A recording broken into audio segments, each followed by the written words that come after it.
sit back and enjoy our chat, as I say, with the legend that is Mr. Billy Currie. I remember bringing it into the rehearsal room at Island Records, and they just had it going as loud as possible, going completely nuts with this volume thing opened up, so it just goes on forever. And I really thought, you know, you fuckers, you're going to knacker this, you know. But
talk about the box sets. I mean, me and Andy have got the Vienna one and the Rage and Eden one, and the quartet one's coming out soon.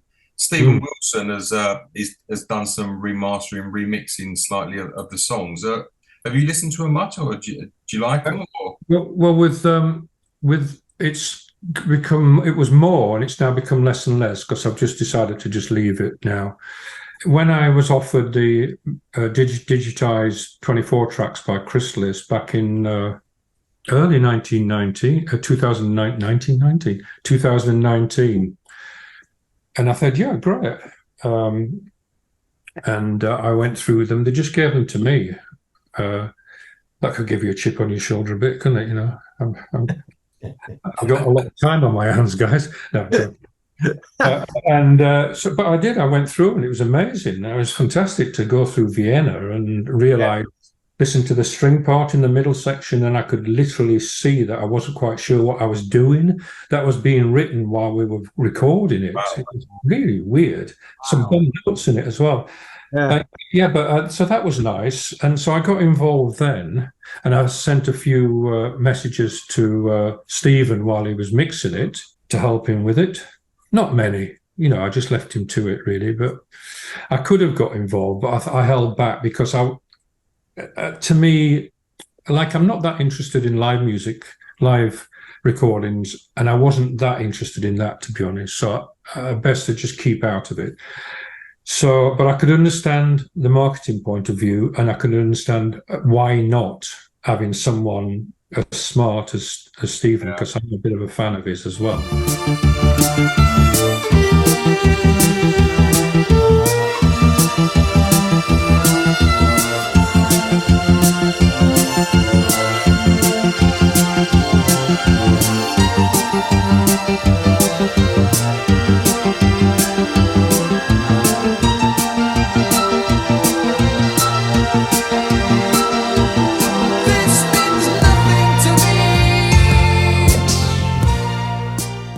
And so the next album, I thought, rather than plough through the masters, like in Vienna, I went through them a bit, you know, headed obviously straight for the Ascent, and fascinating, absolutely amazing to listen to it, and stuff that I hadn't used on You Never Slip My Mind Again, and to listen to, we actually ended up with a Slave, sorry about that, I can't say that word, where you do a 2-track mix down onto a 24 track, so you've got the other 22 to do your solos. Or we had one of those from I Remember Death in the Afternoon, so it was all quite fascinating. I can remember it, and because we didn't want to call it a Slave, that can cause a problem with me a bit, because I said, well, you've got to explain what it is, because we wouldn't release something like that. Do you know what I mean?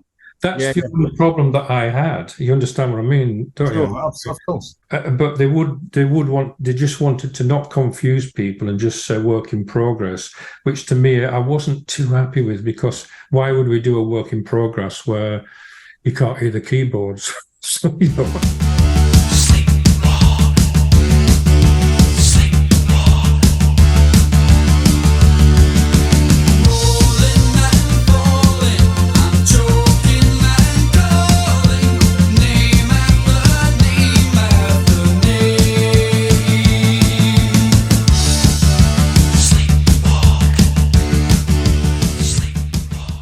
And because of the Raging Eden thing, I thought I'd like to get involved. So I did go up to Stephen's studio. He's quite near. He's only like a couple of miles away from me. Nice. And I went up there, and it was great. I love his studio. And I saw what he was doing, and he played me Raging Eden. And I went through the Ascent with him. And it got the way the... Doom, doom, doom, doom, doom, doom. It got that expressed in a different way from me. And I was trying to work out how he'd done it. He'd heard it in a different way than me. And I liked it because it's been remixed, you know. It was just, it lent on a slightly different way. It's a bit hard to explain, but it was just felt like it had been projected in a slightly different, pronounced, if it's a word, it was pronounced in a slightly different way. But I liked it all, you know, and I thought, all right, I wonder what he's going to do with the piano bit at the end, where I did that you know, the descending thing, you know, that bit where it descends into Your Name Has Slipped My Mind Again, you know, the real classical thing, bit show-offy.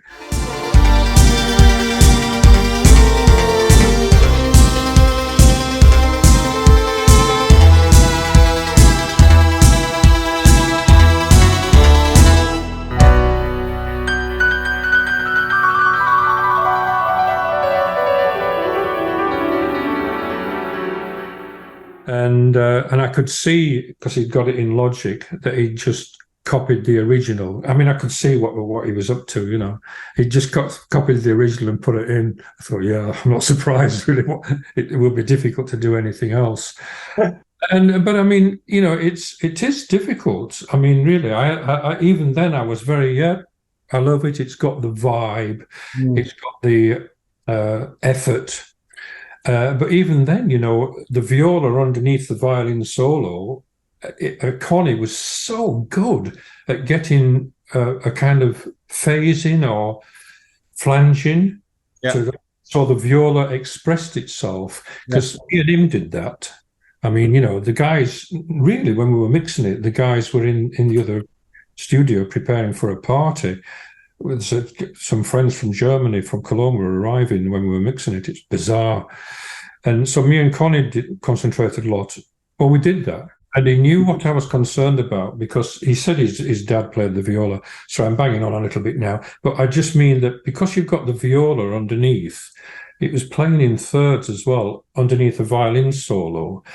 You've got to make sure that the viola didn't get too down, you know, too much. So he raised it with this thing. But I mean, it's only now in retrospect that I realise how clever he was, because he just looked for possible problems and sorted them out before I got my head into that problem, because he knew that sometimes if I got my head into a problem, I could be a bit of a nightmare. Because when we were doing that, I wrote it in the studio, and everything literally had to work. So I didn't want any problem. And he was just such an amazing engineer. He just knew what to do, you know. And because when the violin started, I'd say, violin solo, I'd say it needs to push along, a bit like in the middle of Vienna, you know. So it needs something to just push it along, like a sequencer. And he knocked up this sequencer, which is actually a wood block, just going from a drum machine, you know, and only letting it through at certain times with a noise gate. So when the violin comes in, what pushes it along, it sounds quite high-techy and electronic, but that's what it is. It's just a wood block being told when to come through the gate. Amazing. of a noise gate, you'll hear it, but it had such a weird feel about it, because it's electronic, but it was woody sounding as well, so it was kind of a bit odd. The sound is on, the visions move, the image dance starts once again. They shuffle with the more vibration, glide and syncopation. Just living lines from books we've read, with atmospheres of days gone by, with paper smiles, a screenplay calls, a message for the nation. And those who see will fade and die, and those who laugh will surely fall, and those who know will always feel the backs against the thin wall. And you mentioned Connie Plank, but you also worked with George Martin as well. I mean, this is going to be totally different to the way Connie worked. How was that? It was very excellent. He was a leader. It was a bit like a father figure, really, because, I mean, you knew things wouldn't go wrong if George was in the studio. But there again, we weren't like that. We wouldn't take any shit from anybody, really. And quite often we just led, and Jeff Emerick used to follow, really. But I don't mean that in a derogatory way. It just seemed to work like that. And George was a very smart man. If it's moving, why get in and start messing it up, And his forte was mostly vocals in that album. Yeah. And he came in and he didn't have to start. I could get involved with scores with him because I can read scores, and of course he can. But that never really had to happen. But he did come in once at the end of Serenade because we were going over and over the choruses, and the key was changing quite a bit, and I was getting a bit frustrated because the keys were changing, and I wasn't playing as well as I should do. And anyway, we had a thing where Jeff Emerick says, "Why don't we tune it down an octave?" And I didn't want to do that because it's not going to be the same expression when it comes back up. And I felt like I'm getting taken back to the 60s.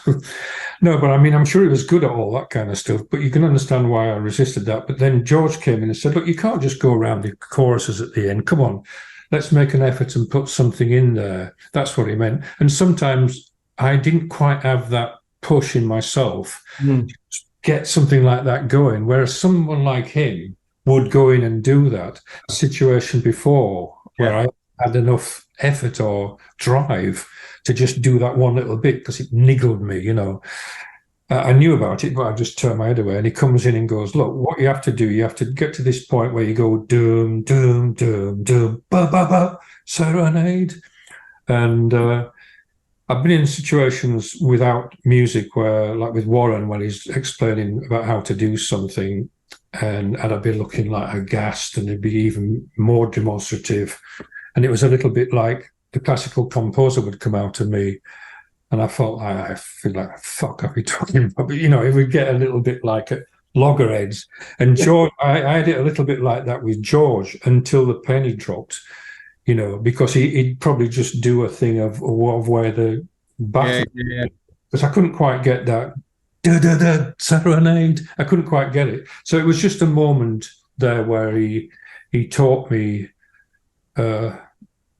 something, Like I say, we were quite an arrogant bunch, really. It was more of you just felt it was under control. And because we were using a lot of slaves, sorry about that word, a ridiculous amount, sometimes like about 7 or 8, you just felt when you were doing it with George that it was all under control. Yeah, 2 completely different personalities, I guess, as well. Mate, I mean, going back to some of the great highlights in your career, and there's many, but, Live Aid, what I mean, I think Mark was saying that, you were on quite early. I remember the set vividly, but did you, I think, was there no sound check or something I heard, and you literally just sat and gone? You must have been petrified. We were, man. Lunatic. You just couldn't. To do the gig, you couldn't think about how massive it was. You had to try not to think about that. And we hadn't played since a tour in September, which was in Italy. It wasn't in Britain. It was like Italy and a bit of Denmark, I think. And that was a bloody weird tour, I tell you. Ultravox was not in a good place. And we hadn't played, and we did one rehearsal. And we're all experimenting with new gear, as if we're going back on tour again, And every time we went back on tour, we'd always have some new gear. Oh, what you got? Oh, what you got? And I had Kurzweil Piano or something. Yeah, I did Kurzweil. Yeah, I remembered that name. Thank you. And I was using a rack of DX7s, a rack of DX7s, TX816, I think it was, tinged with a bit of roughness from an Oberheim Matrix. No, not Matrix. No, that was later. Just a normal one, OBX, to rough it up a bit. So, things could go wrong. And, and I was thinking, well, why didn't I just use the SS30, the string machine? That would have been much easier, because what I was using was 3 or 4 DX7s, slightly detuned. Yeah. And when I think about it, I think it probably didn't even sound as good. And this new piano, and Midge was using the emulator. That's and right. I can remember about it, and we were behind the stage because it rotated. And there was a tech guy, Pete Wood, who was Ultravox's tech guy. He was a friend of mine from Huddersfield. I got him working with Ultravox, and he's checking it, everything. And you couldn't hear it very loud. It was quite soundproof, to this thick wall, but I could hear the other band on. And then you're just looking at these leads and everything and thinking, oh, please, don't go wrong. Midge said the same thing, because I asked the same question to Midge, and I said, yeah, me and Andy was in bands. I was on synthesizer, so I was in charge of all the synths and the sequences and stuff. And I said to Midge the same thing, like Live Aid, with the amount of tech that you had in your sound back then, with no sound check, how did you feel? And he said the same as you. He said, by the time the second or third band had come on, there was leads everywhere, so nobody knew really what the leads were. He said, but you chose some songs which kind of were the simpler songs tech-wise, rather than some of your more complicated songs. Yeah. But in front of a worldwide audience of how many billion, I suppose you must have. I've had my sequences drop. Yeah. So you must have your heart in your mouth a little bit. No, you're right. The straight out rocking stuff like Dancing with Tears in My Eyes, as long as the piano didn't go down, because it was the first time I'd used one. I mean, how ridiculous. And one of those, Kurzweil. And and One Small Day, quite straightforward. I mean, the biggest beef I had, there was shit going down a little bit, because I was pissed off that Boomtown Rats had got the keyboards on the stage. Well, that's what I play on the stage. Yeah. So I was a bit hecked off about that, because when I play with Ultravox, I look down the line to my right. Midge is usually a little bit further forward if he's singing. If he's playing guitar, he's back level with me, and I can see what's going on. I can look right down to Chris. If he's on synth, he's usually level with me, or maybe slightly back. So I've got all this sussed out in my head. And if I want to try and vibe it up a bit, I look back to Warren. Yeah. And he sees me looking around, and we know what we're doing. Yeah. And we turn the corner around, we're facing billions, and we're just not in. I'm up on this riser, and I look to my right, and hi, Warren, how are you doing? I can always pat his head. It's just crazy, And then Chris comes back to do on his synth. Most of the time I'm looking at his back, but you see what I mean. It can sound like I haven't got the right spirit. I mean, it was for charity, so you've just got to get on with it, But I enjoyed it. It was such a buzz. We wrote a little bit of an ending for Dancing with Tears in My Eyes. I developed that do that riff. We went up to C sharp. I threw that in. And then dropped down to a dun dun dun dun dun dun dun dun dun, and it was a different kind of ending. Yeah. Another footstep where I once walked. Take it all. You take my hand, give me your friendship. I'll take my time, send you the story right. Give me attention. I'll make the best of it. Take all you want and leave all the rest to die. It's hard to believe that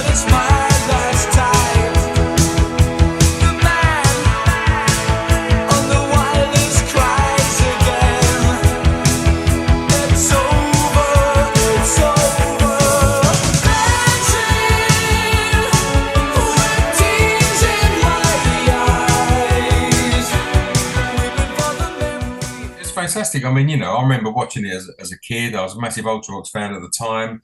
And what an amazing thing to have on your CV that you played Live Aid at Wembley. It's historic, isn't it? It's historic. It is historic. Yeah, it was amazing. Absolutely. I mean, I remember at the end coming back on with everybody, and I would. My friend tended to be Dave Gilmour. I was thinking, oh, bloody hell. Because I'd met him before a few times, and me and him seemed to be in the same state. We'll keep a bit to the back, right? You know, we won't go right to the front. And I can still remember that, you know.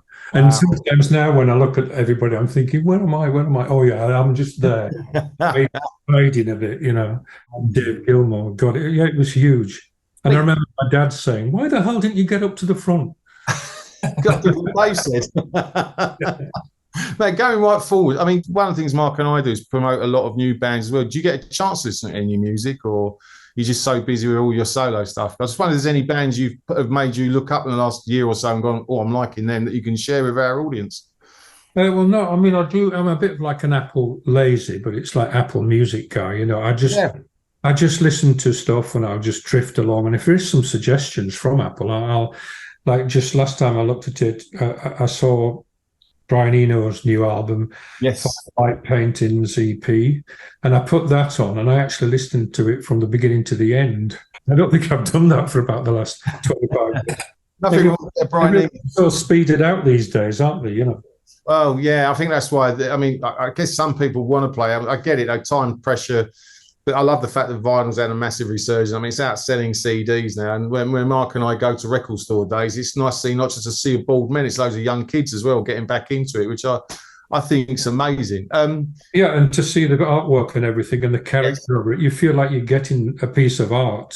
Yeah. That's why I used to love it. Peter Saville did the Rage in Eden album cover as well. Yeah, I was going to say that. Yeah, when I first got that, just before we got sued and had to have it taken off. I remember, sorry, that's my horrible sense of humour. I think it got about 60 seconds before it was, right, you're going to get sued for that. And we had to change it, you know, so that wasn't very smart, was it? But we got it back again years and years and years later. It was a great album cover, and you feel, same with Quartet. Someone cries to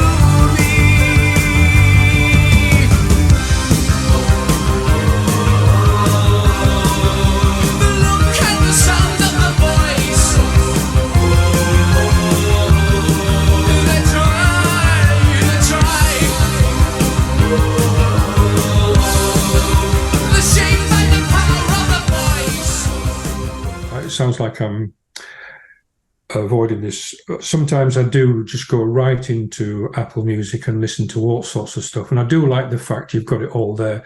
At the moment, I found a new version of Tchaikovsky's symphonies, which is by the Russian main state orchestra, which is played amazingly. And it's a Deutsche Grammophon release, so you know it's going to be good. Yeah. So I used to love Deutsche Grammophon even when I was right back in music school, you know, and so that's amazing. I do quite get off on listening to big orchestras at the moment. I'm listening to Wagner a bit again. Yeah. But when I did my the Brushwork Oblast is Russian for the outsides of the city, the perimeter of the city. Yeah. And I listened to a lot of Russian music then just to get the feel of it. And I even started reading, because I read quite a bit now. It's taken 59 years before I start reading a book. Now I read a lot. And I read Crime and Punishment to get into the working class feel of the Russians.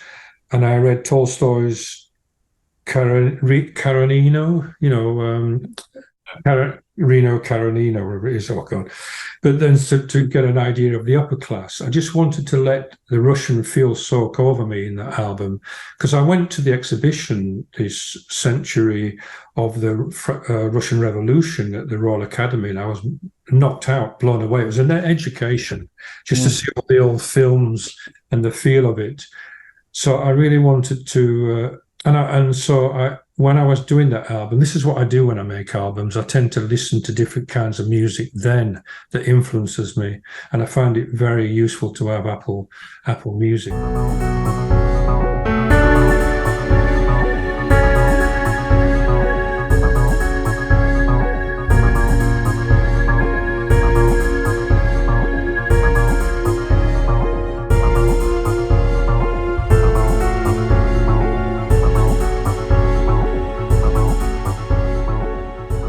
I might find myself listening to, I don't know, something I used to love, like Psychedelic Furs, or whatever, and I will go back and listen to some old electronic stuff like Radioactivity, and these things affect me while I'm writing my music. But for the Brushwork Oblast, I found this album called Forgotten Russians, and that's an interesting one. You can listen to it if you want. And it was a very it was heart-rendering to hear about their lives. Like, one had managed to go to Paris to get involved in the crazy avant-garde scene then from the 1920s and 30s, and then being treated like awful because he might be coming back and bringing decadent ideas, so he couldn't get any work. And there was some that were just exiled to different parts, a few hundred miles from Moscow, couldn't come into Moscow. The Communist Party just treated them really bad. And you can pick up this feeling from this music. It's really, really stark and heavy. And I tend to get drawn to things like that. Just like when I was 16 or 17, I listened to a lot of Bartok because a lot of pain. But the thing is, I just love string sounds because of being in an orchestra and the way they projected to you by different music composers. So when I heard Radioactivity, where Kraftwerk are using a cheap sounding string sound over with classical type chords, major sevenths, doom, doo, doo, doo, doo. It's just like blows your mind.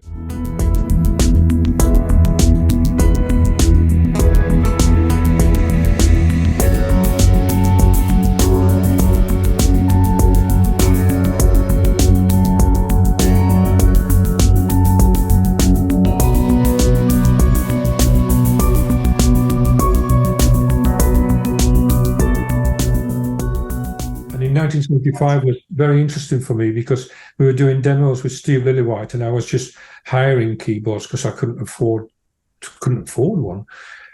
And luckily, I came across the Alka Rhapsody, which was just as chilling, but in a different way. Because I don't know what Kraftwerk had used. Billy, I just dug this out. This is on Deutsche Grammophon, the new Moby album, which is reworked with orchestras. So I mean, the quality on it is like fantastic. I mean, you might Deutsche Grammophon. Wow, yeah. Because it's one with orchestra, that's a sensible move. I'll have a look. I'll have a listen to that. Billy, going back. Or streaming. Going back. Sorry, joking. Vienna and Fade to Grey. You're involved in two of probably the biggest songs in the 80s. Yeah, that makes me feel good. I mean, how did that happen?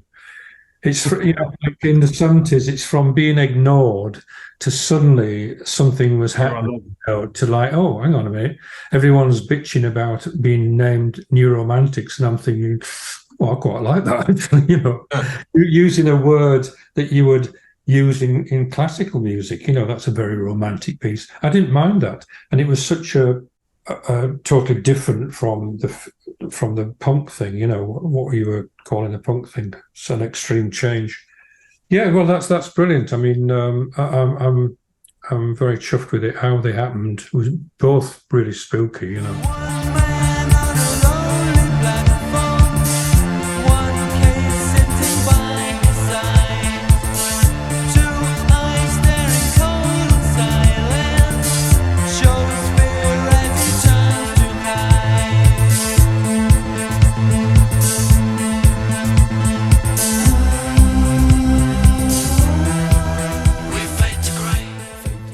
told the story about, you know, sound checking Fade to Grey and working on it at that time, and then it kind of developed. But I mean, again, you know, Live Aid, Fade to Grey, Vienna. I mean, your stamp is all over the. That's great. It's fantastic to have been. Yeah.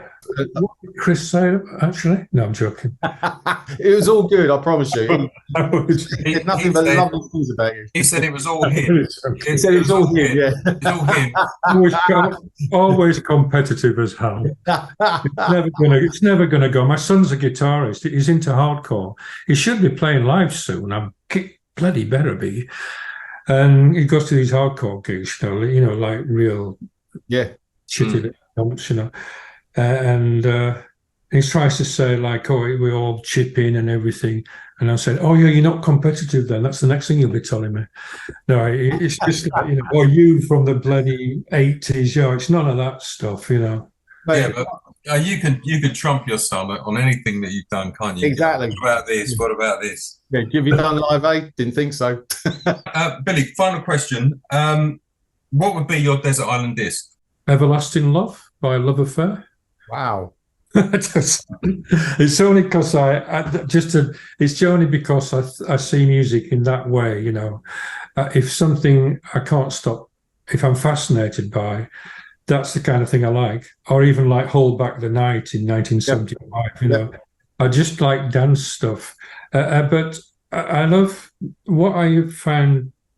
I'm slightly joking, really, you know. I'd like to have Tchaikovsky's Sixth Symphony at the moment, because when you put up with waiting in the quiet bits with some really quite nauseating romantic leanings there, which you have to put up with, when it comes blasting in, it's just like a dream, you know, like when I have dreams sometimes when I'm getting all the music I'm playing is just perfect. And it, you know, I don't get them very often these days, but it's just like, wow, that's just amazing. And that's what it feels like when the strings come in really loud. I encourage people to listen to it.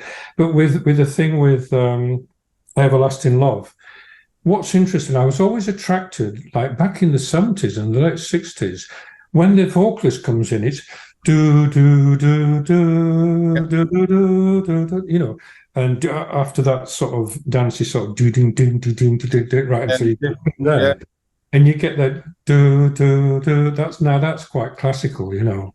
Nice. It's major seventh. Do, do, do. No, I'm sorry. It sounds like I'm being a bit arrogant here, but of course, pop music can use whatever they like. That's what's great about it.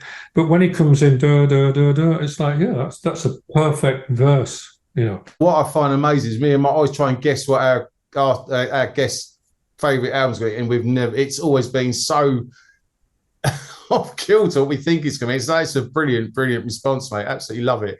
You've kept that bit alive for us because every artist tells us something we have no ideas.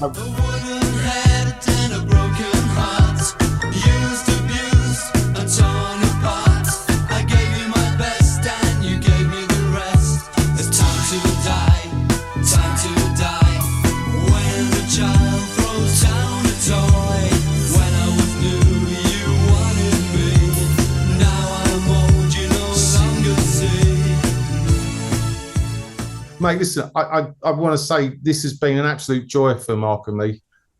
Really honoured to have you on. Yeah, you're a massive part of our music tapestry and someone we look upon very fondly. So thank you for your time. We're going to make this a hell of an episode for you, mate. We're going to do you proud. Very much. I really enjoyed it. Thank you. Billy, and one thing I want to say as a keyboard player, on the Return to Eden tour, to start with Astrodyne and the piano part, I thought was a very ballsy thing to do. Yeah, well, that's Ultravox, isn't it? It's just let's do that. It's a bit like when we used to go out and promote the Vienna album. We thought, why not? But it's like bloody hell. That's like jumping through hoops as soon as we've gone on stage. But that's just what we were like. That's what I quite like it. The three other guys were similar sort of blocks that are just doing stupid things like that. You know, why not? United. What a force you were. We were. Yeah, we were united. Billy, thank you, my friend. Absolutely. Honor. Yeah, can't thank you enough. We've loved every minute of it. I've enjoyed it very much. Thank you very much. Billy. We'd love to speak to you again at some point and touch on other aspects. But I mean, it's an absolute joy for us. Thank you. Brilliant. Thank you very much. Cheers, Billy. Thank you. Bye-bye. Bye.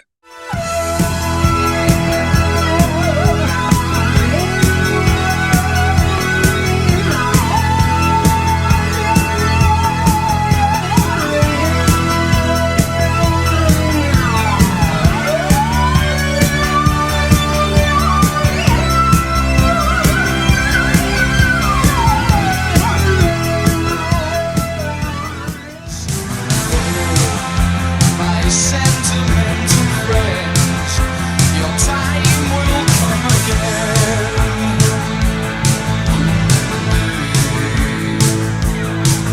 One day, where I didn't have out of time, where I could satisfy this life of mine once more. When the cracks show in your mirrored eyes, when the words come out so splintered and predictable again, then I'll find you telling me the same old stories of you dance your savage dance. Submit 'cause you cannot justify a lie's a lie. Could you let it lie? So that's it for another fantastic episode of the Electronic Cafe. I hope you're enjoying some of the stuff Mark and I bring out. We've got lots more great content coming your way. We'll be doing more hot stuffs, interviewing some more amazing names, and lots of great announcements coming soon. So keep your eyes and ears peeled for that.